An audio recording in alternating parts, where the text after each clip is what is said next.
देश में कोरोना संक्रमण के मामले लगातार बढ़ रहे हैं। इस बीच आईआईटी कानपुर के प्रोफेसर राजेश रंजन ने भी SIR मॉडल के हवाले से दावा किया है कि भारत में आने वाली चौथी लहर दूसरी और तीसरी लहर से कम घातक होगी। वहीं कोरोना को लेकर भविष्यवाणी करने वाले कानपुर के प्रोफेसर मनिंदर अग्रवाल ने भी दावा किया है कि कोरोना की चौथी लहर आने की संभावना कम है। प्रोफेसर अग्रवाल ने गणितीय मॉडल के आधार पर एक इंटरव्यू में कहा कि अब लोगों में इम्यूनिटी 90% तक बन गई है, इससे ये कोरोना का सामना कर सकते हैं। हालांकि लापरवाही बरती तो ये म्यूटेशन फिर से अपना असर दिखा सकते हैं। दूसरी ओर प्रोफेसर रंजन ने बताया कि उनके पास आए आंकड़ों के मुताबिक चौथी लहर से खतरा कम है।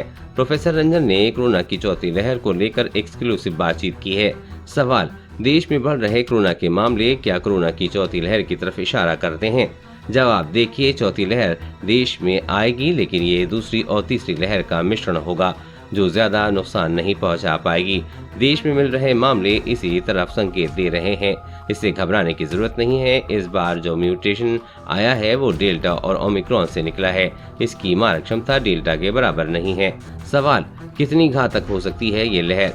जवाब, कोरोना की चौथी लहर बिल्कुल सामान्य रहने वाली है, क्योंकि इसका म्यूटेंट ओमिक्रॉन और डेल्टा से निकला है। जो नया म्यूटेंट आया है वो XE है, जो कि ओमिक्रॉन के BA.1 और BA.2 से बनकर निकला है। इसमें कुछ मात्रा डेल्टा की भी है, जो लोगों को नुकसान पहुंचा सकती है। सवाल, किन लोगों को ये लहर नुकसान पहुंचा सकती है? जवाब, अपने देश में लोगों को वैक्सीनेशन लगाने का कार्य करीब 93% तक हो चुका है।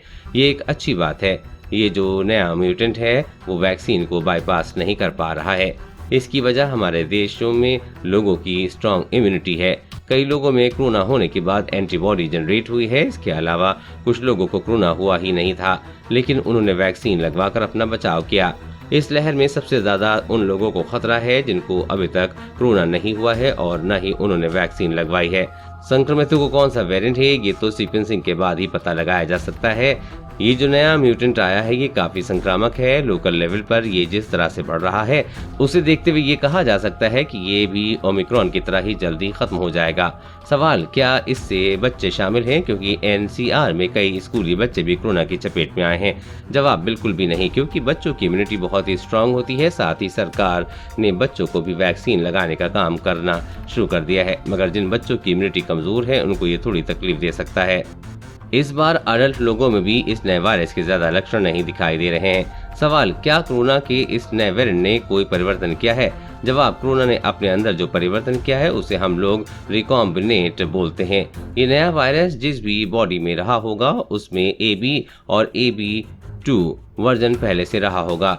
जब वो उस बॉडी को नुकसान नहीं पहुंचा सका होगा तब इस वेरिएंट ने अपने DNA में परिवर्तन किया होगा, जो अब XE वेरिएंट के रूप में हमारे सामने है। ये ओमिक्रॉन का ही एक नया म्यूटेंट है जो कि धीरे धीरे माइल्ड होता जाएगा।